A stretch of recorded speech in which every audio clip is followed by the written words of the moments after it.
Yo, what's going on everyone? It's Logan from Calling Our Shot, back with some more college football picks. This video covers the Week 12 slate of college football. Let's have a great weekend and let's make some money. Maybe you aren't familiar with Calling Our Shot. First of all, welcome.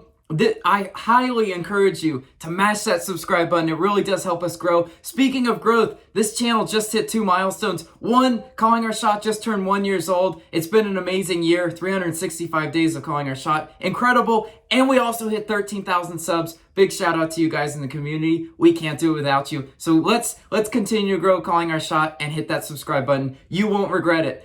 Now, let's do a recap of last week. Trust me, guys, I really don't want to do it, but you know what? We suffered some hard L's. I sold you guys some bad information. I apologize. The games just did not go our way. Yeah, just tough. We're down several units. We were on the wrong end of some blowouts, some bad beats, whatever you want to call them. We were just licking our wounds. But is that going to keep us down? Absolutely not. We're going to get after it this week, and we are starting in the Big Ten. Michigan versus Maryland, and I'm taking Michigan spread. -14, -120 odds on Barstool. Look, it might be 14.5 on some books, but I want to bet it down to 14. I think there's a potential push opportunity at the very least. Look, yes, this is a chalk pick, and I try to stay away from the picks that everyone and their mother is hammering, but this one just makes a lot of sense to me. And at this point in the season, you have to look at against the spread trends because they are a real thing. Michigan 8-2 against the spread coming into this game. Maryland 3-7 against the spread. They've been atrocious. Maryland has been atrocious recently too. Lost 5 out of the last 6 games. I can't trust Maryland to cover that number. I don't care what number it is. Michigan is playing for something, right? If you know they're obviously setting up for their matchup against Ohio State, but they also have to take care of business versus Maryland, and I think they will. I think they'll be focused enough to get the job done. Michigan has held 8 out of the last 10 opponents under 20 points. So Maryland's offense is going to be presented with a task first and foremost. Michigan's defense also is forcing those turnovers. They forced a turnover in 9 straight games. In college football, that matters, right? You absolutely have to be able to take care of the ball. And if Maryland is not taking care of the ball, Michigan might be able to run it up on us. I would love a no sweat bet in this one. Maryland's defense also allowing an average of 42.8 points in their last 6 games. So Michigan's offense doesn't have to be perfect. I mean, if you're looking at the trends, Maryland's defense can't stop a nosebleed. So Wolverines take care of business in this one. Michigan is 42-3 when scoring 30 or more points. And you know what? Recently, if you look at Michigan's offense, they've been doing it, right? 400 total yards in 4 out of the last 5 games and have topped 30 points in 7 out of the last 10 games.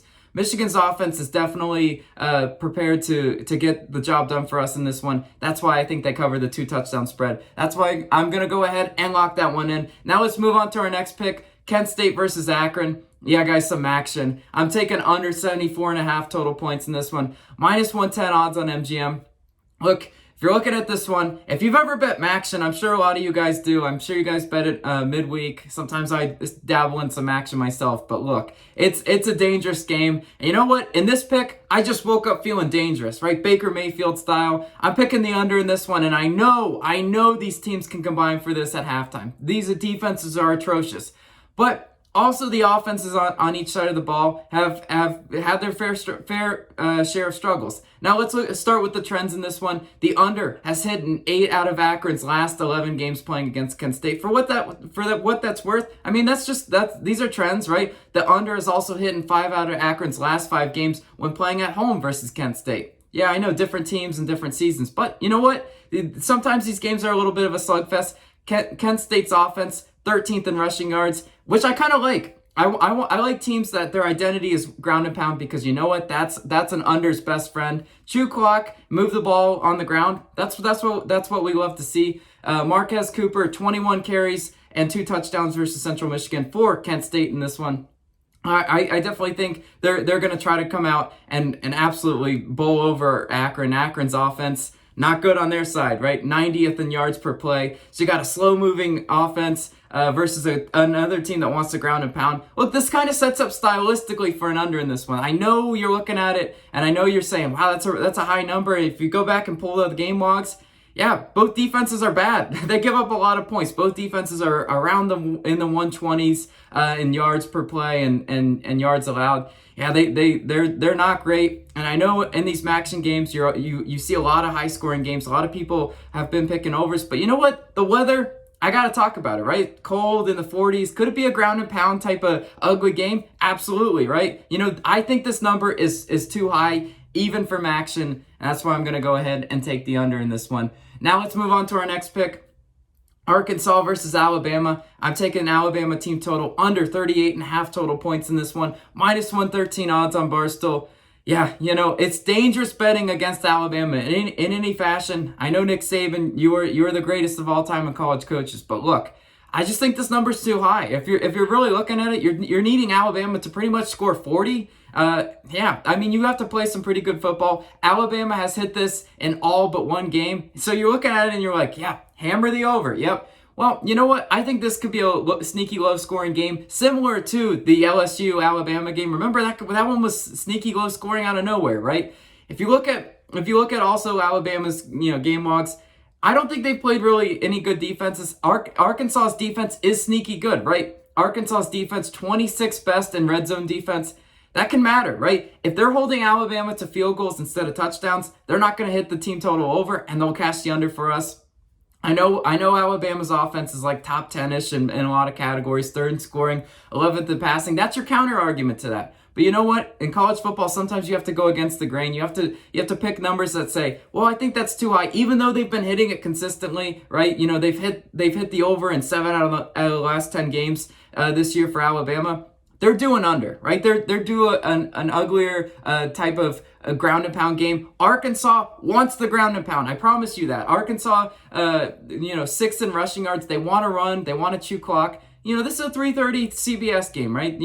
Sometimes these games can be a little bit low scoring. Take it from a guy that's watched a lot of SEC football at that 3:30 slot. Sometimes these games are the low scoring games. The 7:30 ones seem to be the higher scoring game. Yeah, that's just, I don't have any evidence to prove that. But I really do think this one is going to be sneaky low scoring than a lot of people are expecting. I see a lot of people hammering the over in that one, but I'm going to take Alabama's team total under.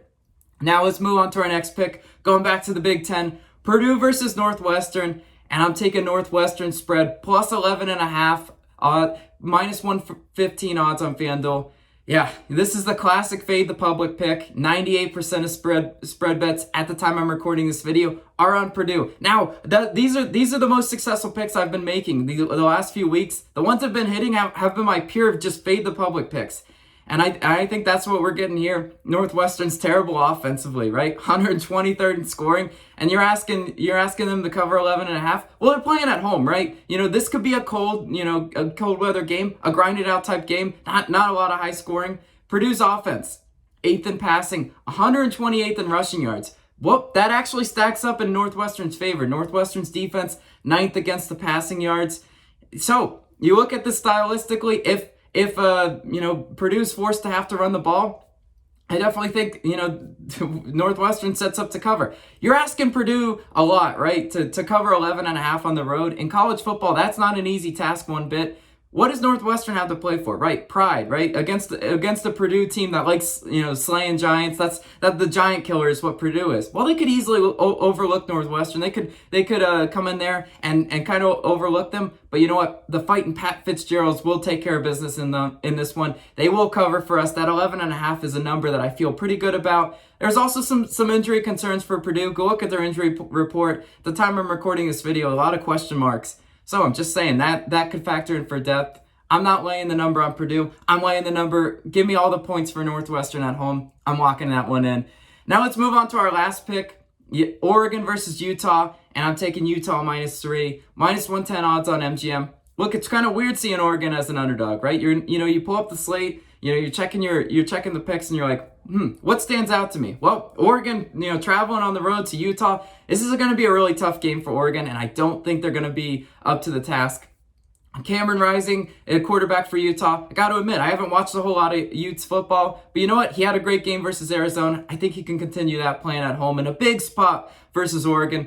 Now, on the other side, for Oregon's offense, Anthony Brown's 2 worst passing games of the season have come on the road, right, versus Washington and Stanford. Anthony Brown, say what you want about Oregon's offense, I just don't trust him. And you can look at the eye test all you want. He's a run first type quarterback. And if Utah is going to say, sure, you can beat us through the air, I don't think that sets up all too well versus Anthony Brown. Utah, is averaging 40.8 points per game over its last 6 games. They have it figured out on offense, right? You know, if Oregon wants to come out with the ground and pound model with Dye, with Anthony Brown, that might not work. They might be playing catch up, and Utah's defense 25th against the rush at home. That's what Oregon wants to try to do, right? They want, if Utah is able to shut down Anthony Brown and Dye, I'm saying Oregon, quack, quack, might be in trouble in this one. Utah's offense is also 18th in rushing yards, so they can really do it all. If Utah wants to run the ball, I don't see Oregon being able to present a lot of challenges for them. So I'm going to go ahead and take Utah -3. This is going to be a really good game and a really big spot for Utah. Can they rise up and cover that -3 for us? I believe they can, so I'll go ahead and lock that one in. That'll do it for the picks. As always, let me know your favorite plays of college football down below. I love to hear what you guys are playing. Also, go check out our NFL videos in preparation for Sunday. Austin's got you covered on those. This has been Logan. I'll catch you on the next one.